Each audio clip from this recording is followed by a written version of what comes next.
Il y a des points améliorés, mais je suis sur la bonne voie. Bonjour tout le monde. Aujourd'hui, on se retrouve pour la première fois où je réalise des rillettes de poulet. Je vais être clair avec vous, c'est raté. Enfin, c'est pas raté, c'est différent de ce que je m'y attendais. C'est-à-dire que moi, j'ai l'habitude de manger des rillettes de supermarché ou alors en boucherie, j'achète des rillettes de traiteur, quoi. Mais ça a rien à voir avec ce que j'ai fait. Donc, je sais pas si on peut appeler ça des rillettes ou pas. Premièrement, j'ai fait beaucoup d'erreurs.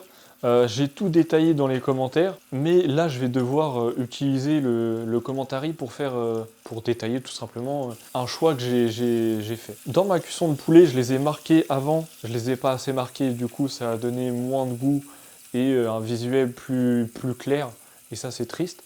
Mais j'ai terminé la cuisson dans un bouillon. Pourquoi est-ce que j'ai fait ça? Pour tout simplement contrôler le taux de gras qu'il y aura à la sortie. C'est-à-dire que si vous cuisez vos poulets dans de la graisse, soit de canard, soit de porc, déjà de une, ça va coûter plus cher potentiellement, et vous ne pourrez pas contrôler le taux de graisse qu'il y aura dans vos rillettes. Et ça m'a dérangé un peu, donc j'ai opté pour l'option de bouillon. Le point avantageux qu'il y a à faire dans un bouillon, c'est que vous pouvez rajouter des éléments externes, c'est-à-dire que des herbes, moi j'en ai rajouté, et franchement ça passe plutôt bien, et le goût du bouillon, il passe plutôt bien aussi, donc après c'est à vous de choisir ce que vous voulez ou pas. Ensuite, pourquoi est-ce que j'ai pas mis du bouillon de volaille par la suite? Parce que je trouve que c'est un petit peu un glitch. Mais sinon, bah franchement, c'était plutôt bon. Il y a des points améliorés, mais je suis sur la bonne voie et je suis plutôt content de moi.